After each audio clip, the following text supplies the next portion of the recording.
Top of the morning, lads and ladies. Support for the Off the Irish podcast is now brought to you by Manscaped, who is the best in men's below-the-waist grooming. Manscaped offers precision-engineered tools for your family jewels, and you'll no longer need the look of the Irish with the ladies. Make every day feel like St. Patrick's Day for your balls with Manscaped.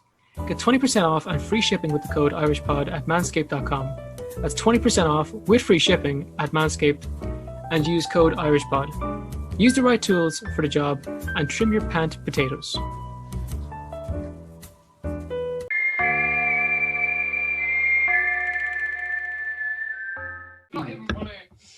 And welcome back. How's everyone getting on? Doing good. I'm great. Take two. Let's go. Today we're joined by Do Scott it. Deckert. Yeah, we had a little slip up, but we're good now. Yeah, we're all good now. So today we're joined by Scott Deckert. Scott, how about you introduce yourself? Yes, sir. I'm Scott Deckert. I am an actor, and I live in Los Angeles. And I'm really stoked to be able to talk to the beautiful people of Ireland because I'm a quarter Irish. So, Woo! You know, it's basically full blood. yeah, pretty. I mean, I like to tell people that. Yeah. There's something special about being some part Irish. People just love it. It Everyone really has an is. Irish grandmother somewhere. Exactly, and it does. It gives you a reason to have your fridge stocked with stouts. Well, there you go. So. If you're a Guinness man, fair play. Sure, man, you should see our fridges. We're 100% Irish. We have food. It's like Yeah. no need for A 3-course meal is 2 cans and a potato. But The 3-course meal. there you go. So, Scott, you're an actor, and a damn good one. How'd you get into acting? Well, I started out when I was young. I started doing plays when I was like very young, and then I really got more into sports. I played like tennis in college and stuff, and I played basketball. And really, it was during college that I started doing more student films and short films, and kind of fell back in love with it. And at some point in there, I just kind of realized that was my calling, you know. And so I always said, you know, at some point I'm going to move to LA and give it a real shot. And I got out here. I started taking massive amounts of classes, training with the best people I could find to train with. And, you know, around 10 years later, I actually have a career. So it's, yeah. Worked out. Well, power to you. You know, it's great to hear, because a lot of actors, unfortunately, don't really get to the same point as easily. Yeah. Some people literally just stick at the same level forever or go down. Yeah. It's very unfortunate to hear. It's an incredibly tough journey, and everybody's journey is different, obviously. You know, I know people who within the first year that I was out here, all of a sudden they're like an A-list celebrity. Yeah. And I know a lot more people who are no longer out here, you know, Yeah, so it's rough. I think there's a whole lot of elements that go into it. And, you know, of course you have to have talent, but you also have to have perseverance and be able to take rejection and all that stuff. So there's a million things that go into it. And, but yeah, I'm grateful to be where I'm at. We hear a lot. It's always a lot of, it's who you know kind of thing. If you had your friend who did a film and that, you know, he'll say, you should get this guy to do it. It comes into it a lot. We've heard from a lot of different actors. We talk to a lot of actors, you know? Yeah. What was it like for you transitioning from just doing it for fun to doing it as a career? Were you a part-time actor for a while, or do you just jump right in? I jumped right in.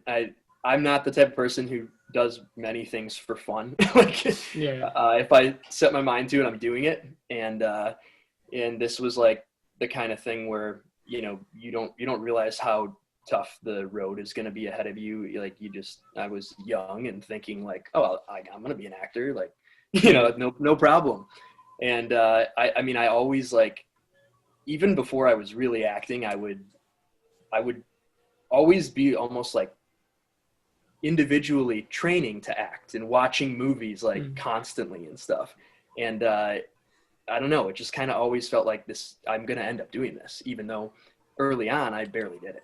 You know what I mean? Yeah. So yeah, but going back to what Thomas was saying, you know, it is who, like, sometimes in some situations it definitely helps to know people. But I used to think that you were gonna go to a party and meet this person, or you might, you know, have a connection. Oh, my friend knows this director or something. It doesn't work that way. Not, at least it hasn't for me. I think it's more proving yourself, and once you do that, you build a group of relationships with people that matter in this industry, and that's when it really starts. That's when it starts mattering who you know. It doesn't really make a difference if you just have a connection to somebody. You have to have some chops to make them want to help you. Yeah. So you've been kind of out here like a lone ranger. Get sorting out for yourself. Yeah, starting out, I knew I was actually moving out to LA. I'm from Wisconsin originally, and up by Chicago. In case I don't know how well people in Ireland know the geography of the United States. So I was there once, only driving away. Wait, in Wisconsin or Chicago? Chicago. Okay, cool. Yeah, so it's like an hour away from Chicago. So I've lost my train of thought here. What were we talking about here? We're talking about the whole thing of who you know versus actual opportunity. Lone Ranger, man yourself. Yeah, Lone Ranger. Oh yeah, thanks. So I was moving out to California, and I was supposed to move out with a guy who lived in Florida who was going to also come out and be an actor. And me and my dad drove out, and I get here, and I call him, and we've been texting like every day that I was driving, and he's like, "Oh, I'm sorry, man, I'm not there anymore. I had to move home." And so I was like, "What?"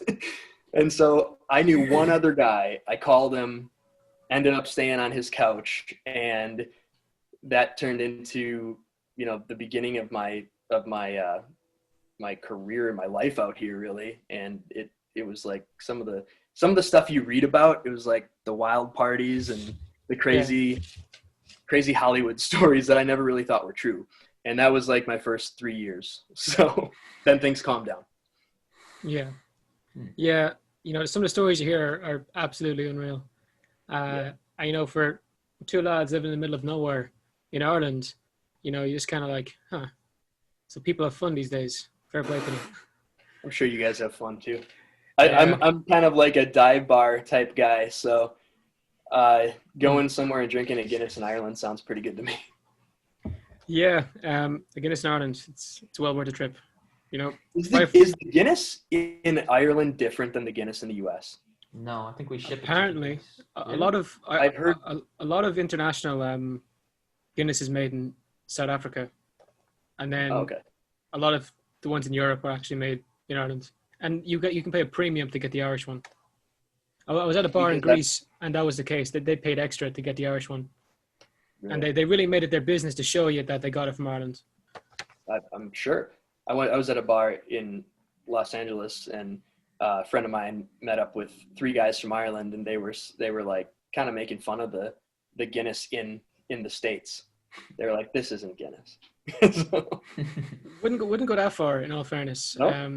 I'd say it as a joke, but realistically, it's probably basically the same thing.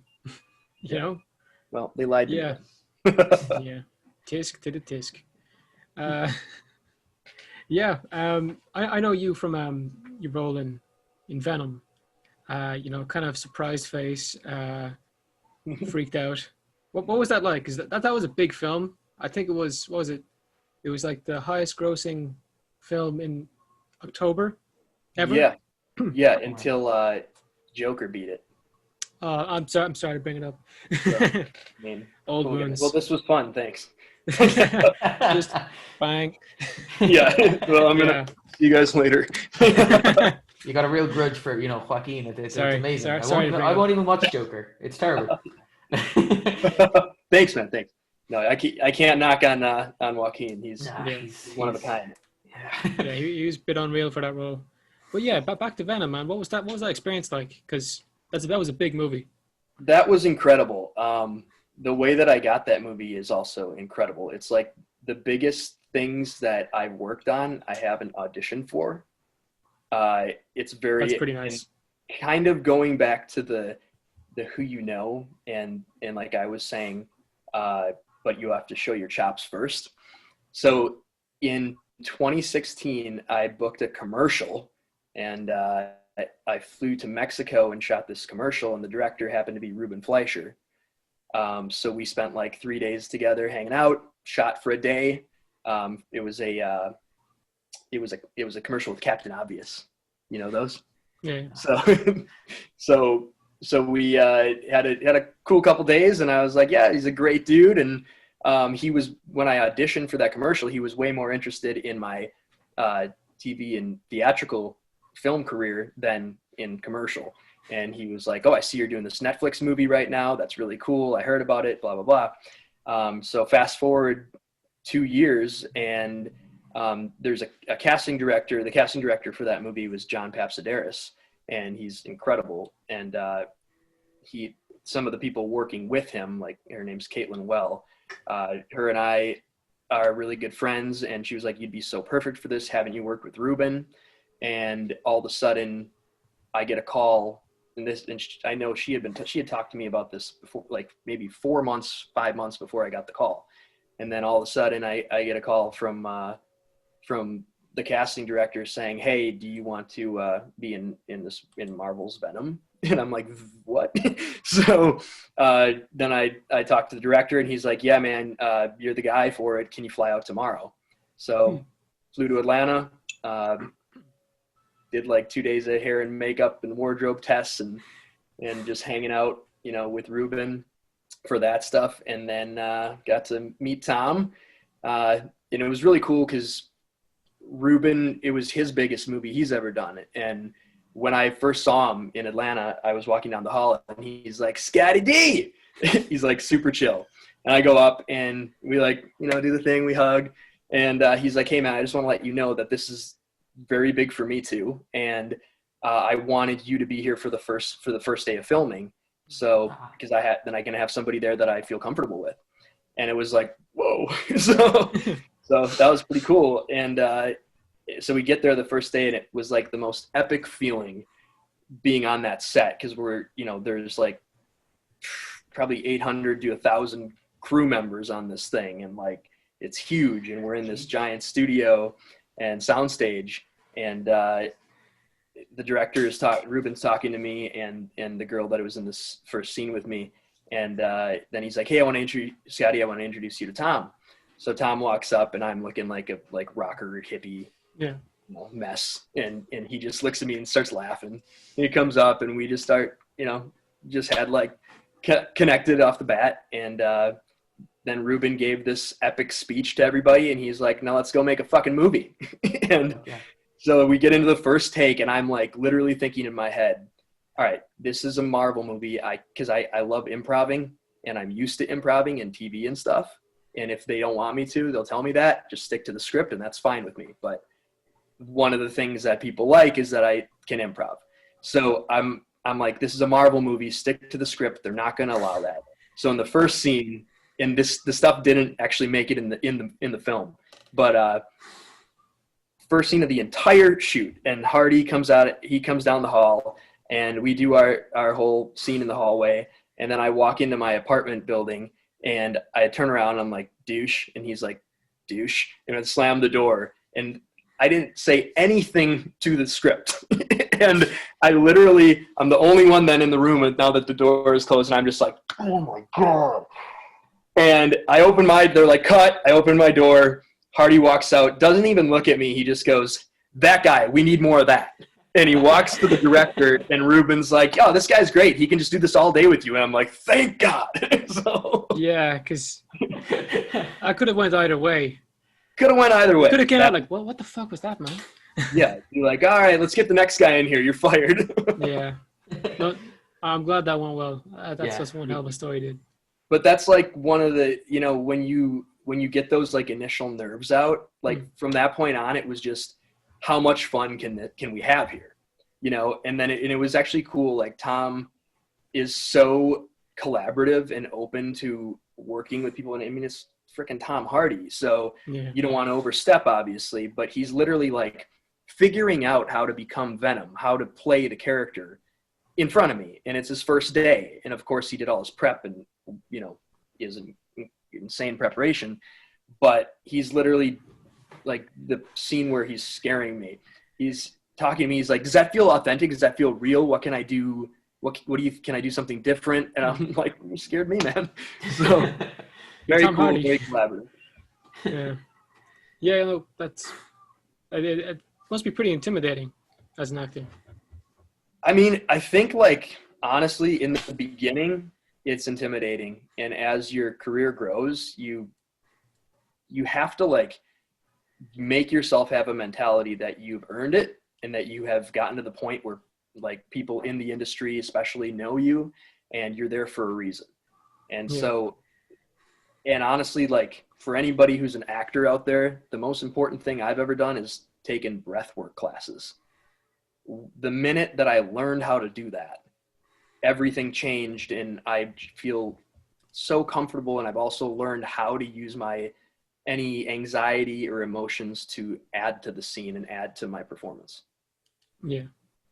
Breathwork is pretty damn crazy. What it can do. I'm an archer, so cool. Being in control of my emotions is pretty important. So I definitely practice it frequently. Awesome, man. So you know what I'm talking about. Yeah, we're on the same page, you and I. Yes, sir. But also, you've been on Swamp Thing, and that was a DC appearance.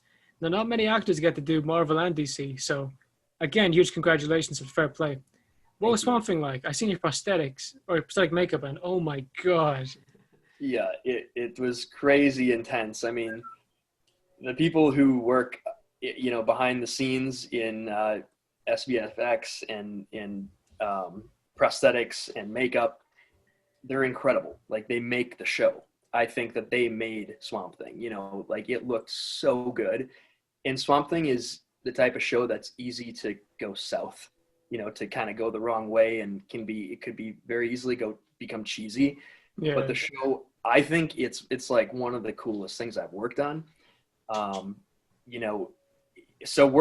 getting the opportunity to work on a Marvel film and then work on a DC show is awesome because, as an actor, like the way that I am is I love being a part of these things that are really epic and getting a chance to play different kinds of roles.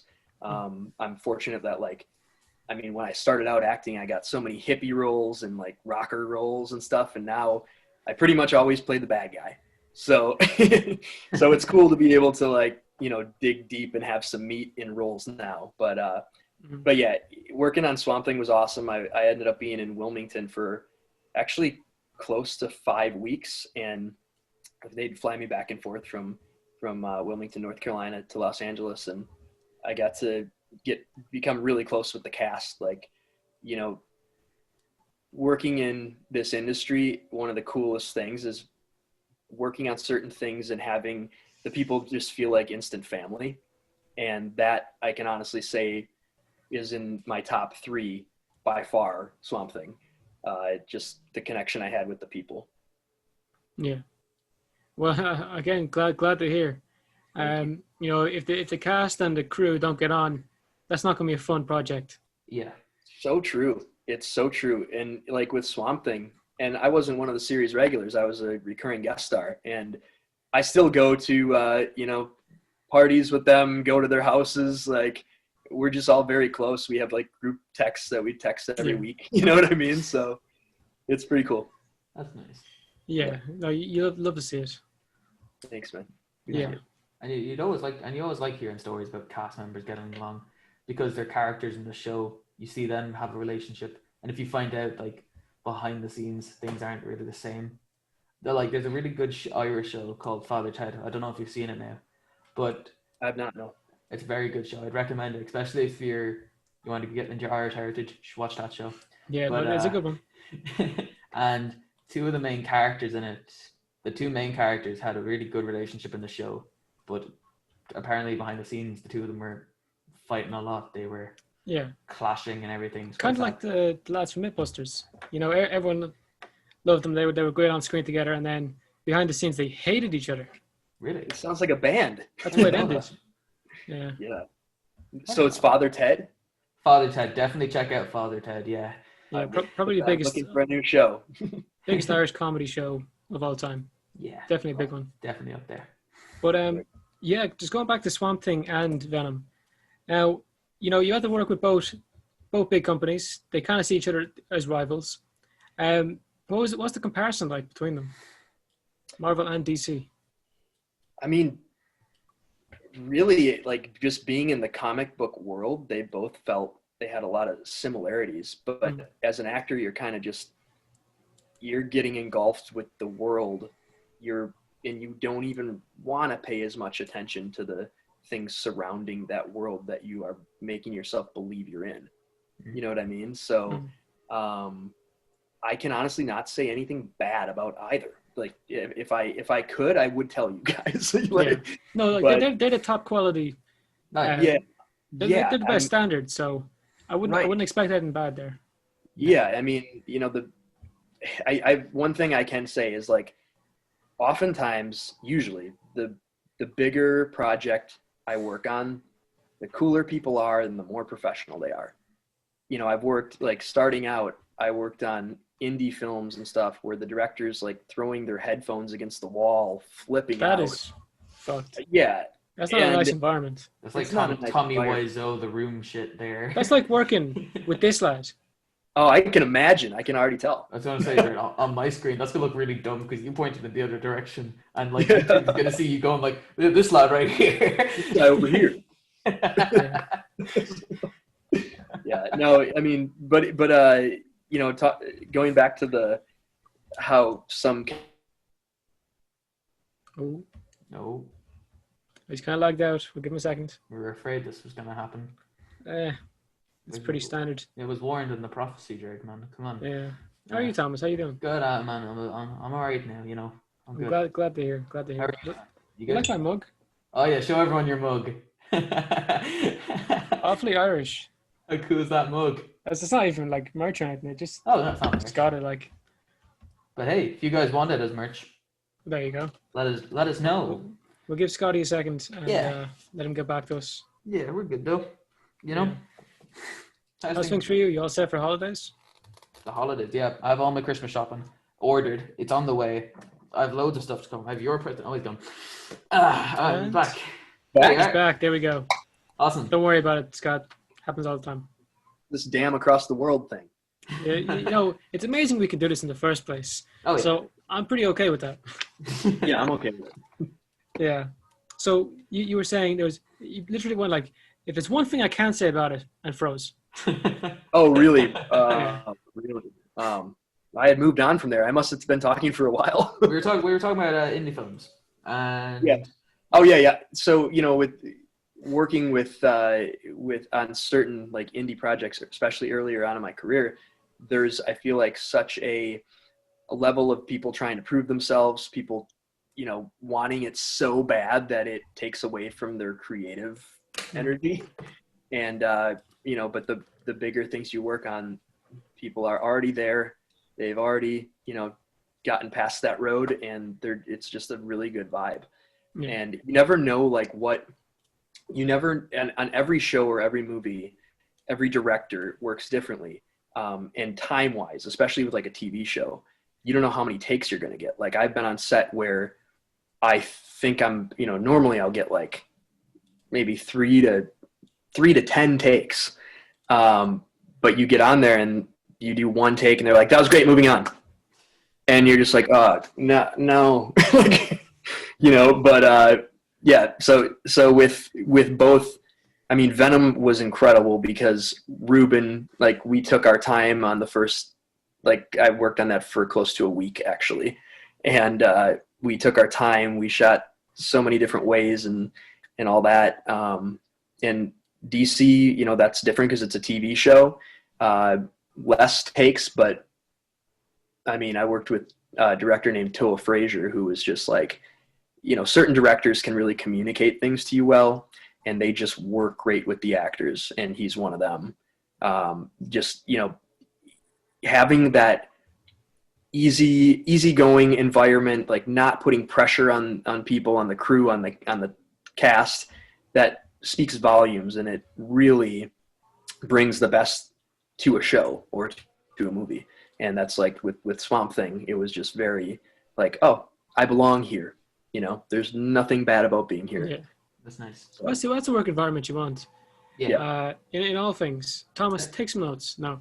And it reflects on the film. Oh, no, I'm sorry. I'm bullying you today. Like, what is it? Wasn't it the Thor films that had the first two Thors were considered meh. Okay, they're all right with the director. Second one was Who was the director for the Yeah. first two Thor films? I no want to idea. say, it was the guy who, he was in Harry Potter. I can't think of him now. But anyway, but then the third one came out with Taika Waititi, and they're all saying he gave them control of the scenes, and it's kind of like you're saying you there. could tell like how much fun that was.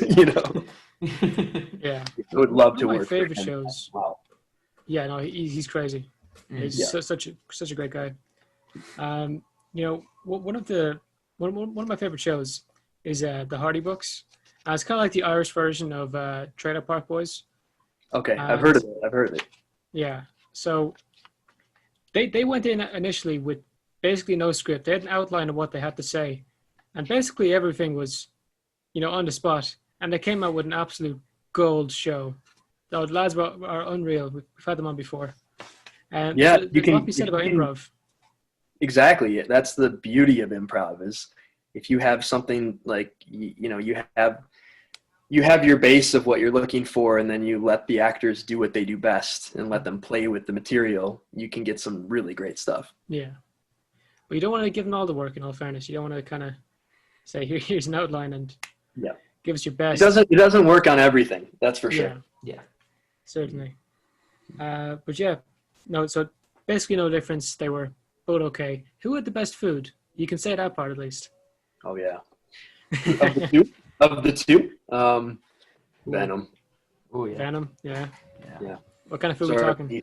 Marvel's food both were good. I mean, it's hard to find set food that's not really good. Yeah. Craft Services is amazing on sets. It's hard not to like fill your container super high and bring it home.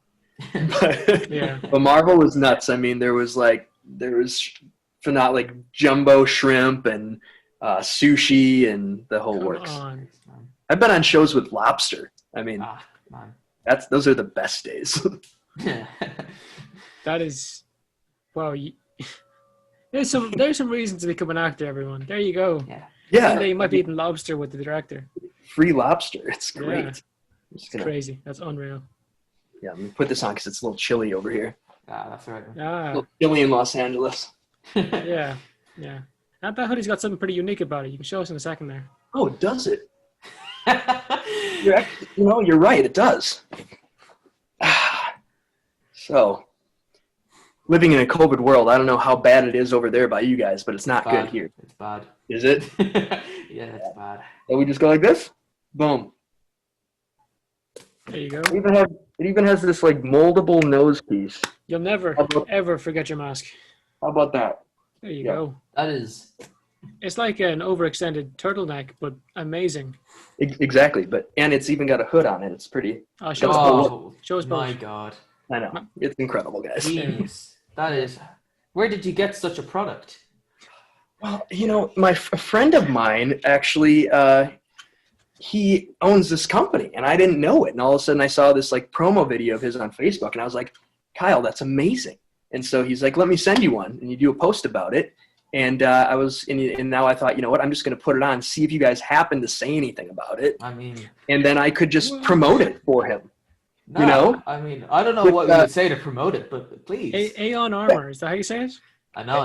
Aeon Armor. Yeah. I'm not trying to promote it, but... No, you're not trying to promote it. It's just no, we wouldn't do that. Topic of conversation, All professionals here. Yeah, please. No, genuinely, that looks pretty comfortable. That's a smart idea. That is so smart. It really is. It's pretty great.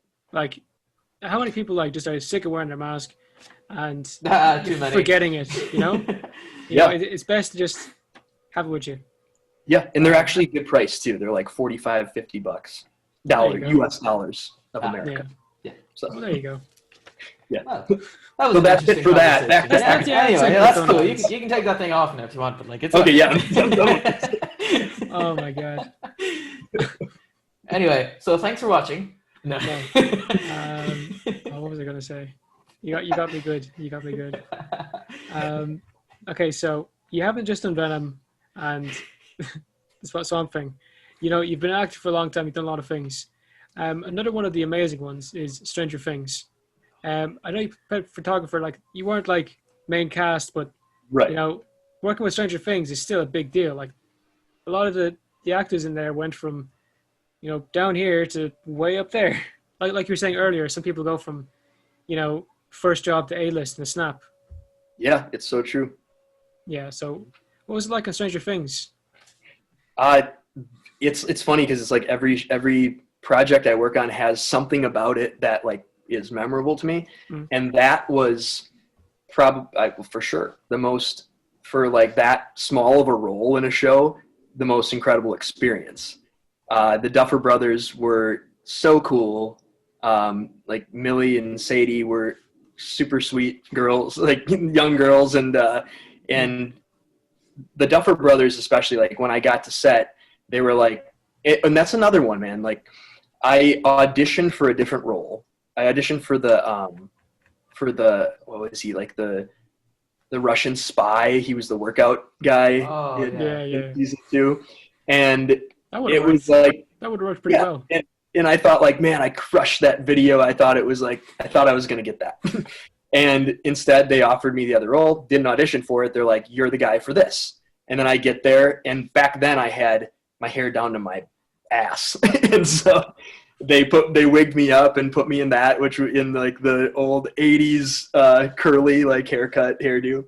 So that was really cool. And then I get to set, and the Duffer Brothers are like, "So this is your scene. You run it. We just want you to improv. That's why you're here." So we rolled for, if I'm being honest, probably 40 to 45 minutes just straight rolling the camera, no cuts. And we had so much gold. And I did so much prep, because I said to him, like, "So I have all these 80s references. Can I use them?" And they're like, "Absolutely. You do your thing." So we shot that thing and probably came out like 4 or 5 months later. And the whole time I knew that, Stranger Things is such a phenomenal show, and it is so centered around their main cast of the kids who are so incredible, that they can't let guest stars come in and, take over a scene. So I figured that what was going to happen would happen, and it did. But I was really praying that some more stuff would get in there. But it didn't, and that's okay. But Stranger Things was definitely a bucket list show for me. And as your career grows as an actor, and your reps, like your agents and manager, have opinions of what you should and shouldn't do, they saw the material for that and said, this is going to be, because I was like, this is a bucket list. I have to do Stranger Things. And they said, okay, but this is the last time you do a role like of that size. So I was like, deal.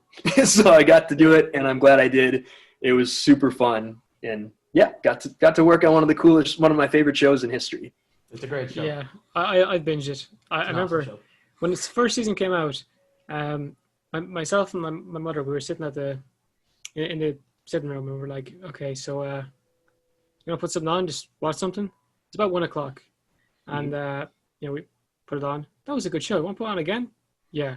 And about 12:30 that night, we had done nothing except watch that show for the entire day. We finished the show. It's one of those shows, though. Where Did you really? First season? Binge watch. First season. Binge the whole thing with my mom. I've binge watched every season, like on the first day it's coming out. Like it's one of those ones, just like you want to, like a page turner. You want just gonna keep going. That's one thing I love about TV shows. They have all this time to tell a story, and they could really get you immersed in it. Yeah. But often with movies, they have a time restraint, so things that you wish they would deal more on, they don't. And that leaves the opportunity for sequels or prequels, so on. Mm-hmm. Yeah. And now with the new formats of television, there's not as many rules anymore because of streaming and everything. Yeah. You can make a show as long or as short as you want. Which is great. That's creatively, that's beautiful. Because there's no constraints. You can do it how you want to do it. Yeah. So look at Marvel and Star Wars. They're Yeah. Look at the amount of shows they just brought out. They know what they're doing. Like they're not. That's gonna be cool. They're converting all their movies into shows. Like they. Speaking of bucket list roles, you got any big ones on the bucket list? Any big ones that I'd love to do? Yeah. Well, I won't get this one because I'm American. But I would love to be in a Game of Thrones reboot. Is there a prequel happening? Yeah, they're doing or not reboots, sorry, prequels, yeah. Yeah, they're doing a couple. I don't see why you couldn't. How good's your Irish accent? channel that 1/4%. Look at the Blarney. Take me to the Blarney Stone. All right, you won't get it. It's okay. Yeah, see, I told you guys. Do you know anything about the Barney Stone? I know that, correct me if I'm wrong, you get turned upside down to kiss the Blarney Stone for good luck, right? Yeah, and you could fall and die. Oh, shit. It's a risk I'm willing to take. I did it. I did it. That It was worth doing. stone. Ooh, it's like a drug, you know? The legend around it is it gives you the gift of the gab, which just means like, or the gift of eloquence. So like, just be a better talker. And Yeah. you tell me if that's true or not. Makes you the best straight talker on the planet. So you guys have both kissed the Blarney Stone? I haven't been to it, no. Okay. I'll make sure he does eventually. I'll get there. It's He got closed for the first time in so long because of COVID. COVID, yeah. It was never closed. Maybe it was closed once, but it hadn't been closed in like nearly 100 years. Really? Or over 100 years. And then because of COVID, gone. Yeah, there's not a lot of things I'd want to be kissing right now during COVID anyway. So. Yeah. You know what? I'll take my Well, chances. fair play to you. You don't know what the stone, man. It's worth it, right? It's The worth stone's been around. It's worth every disease in the world, you know? Okay, Just hey. for one, I'm telling you now, like, Oh, I'm not God. taking that away from you.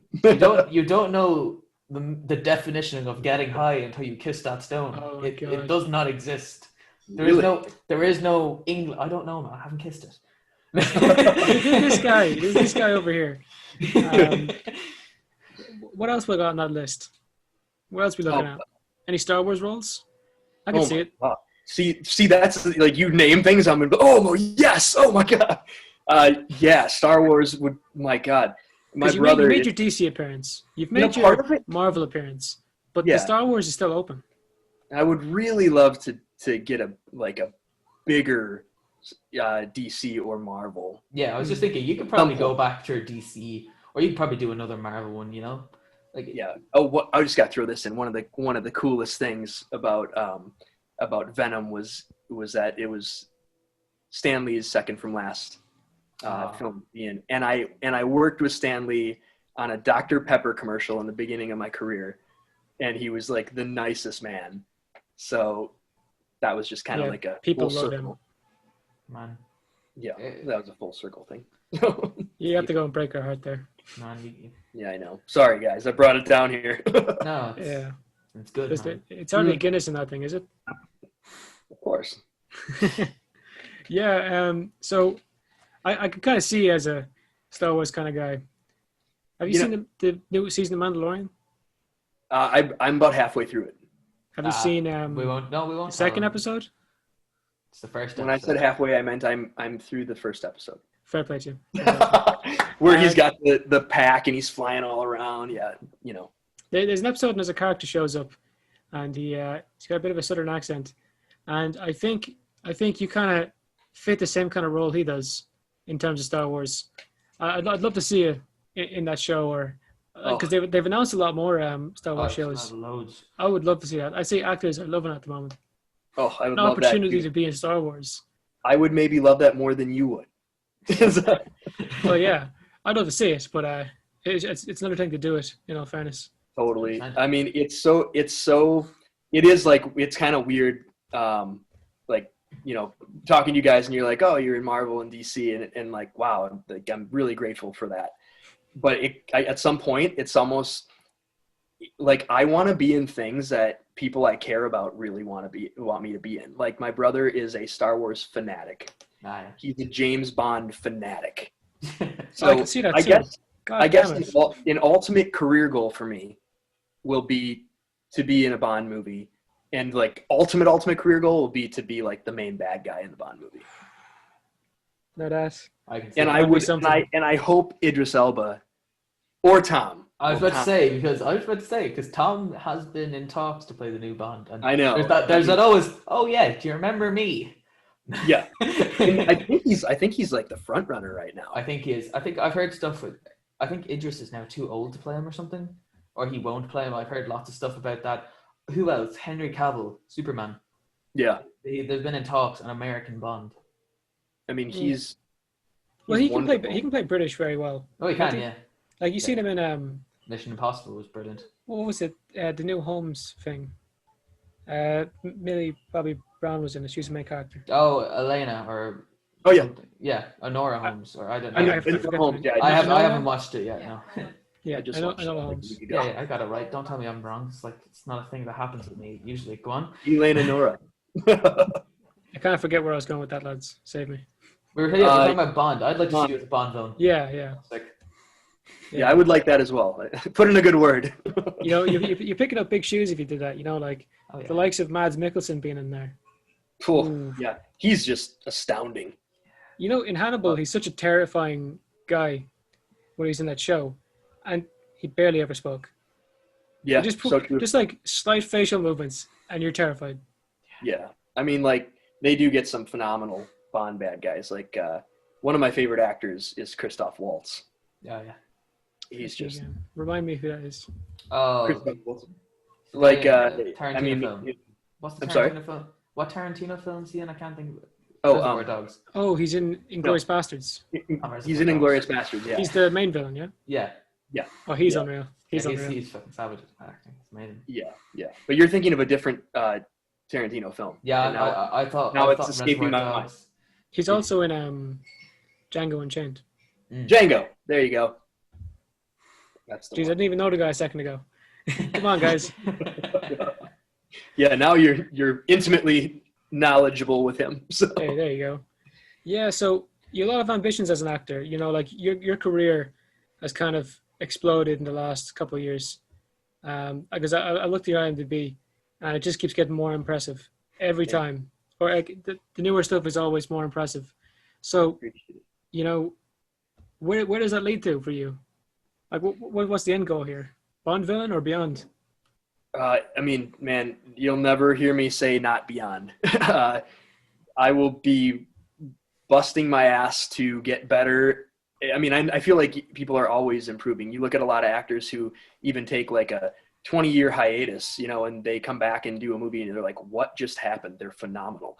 I will never take a hiatus like that. But I mean, this is like, I truly believe that you have to, there's plenty of people that decide they want to be an actor because of the fame or because it makes them feel a certain way about themselves.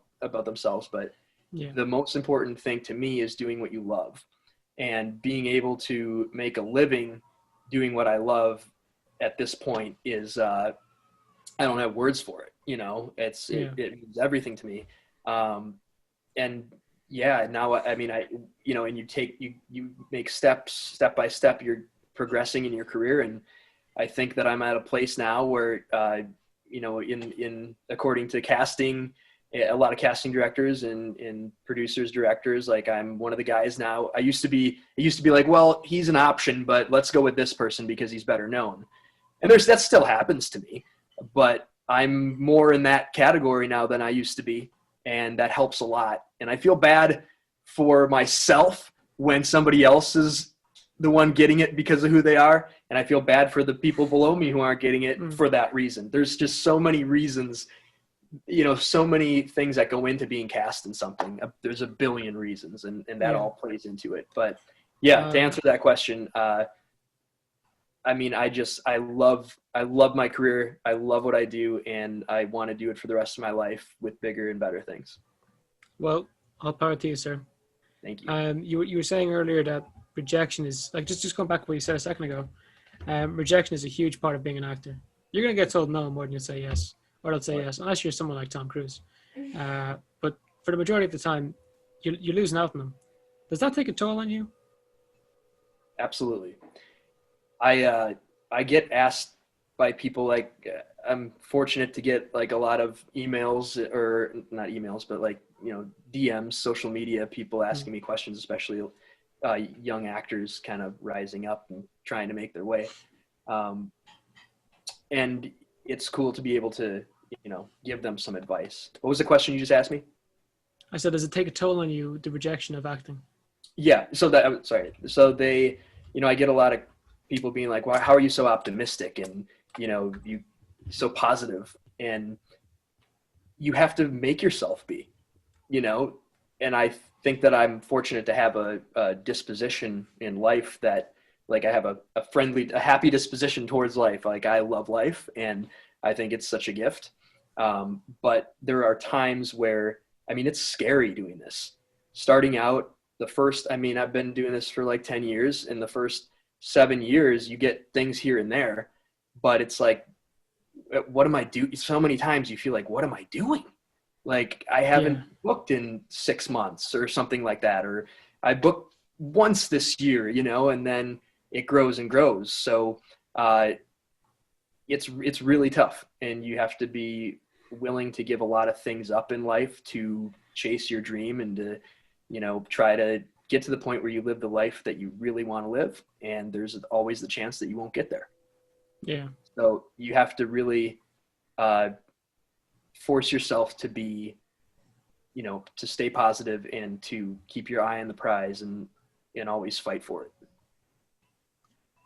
That's a motivational little bit to end on there. I like it.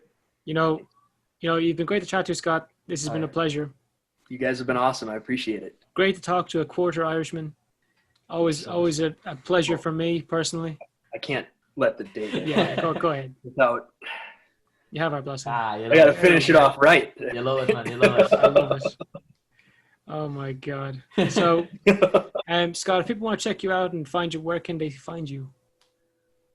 They can, I'm on, I'd say Instagram most, Scott_Deckert. That's my handle on pretty much everything other than like Facebook, which is, I think it's Scott Deckert Actor. No.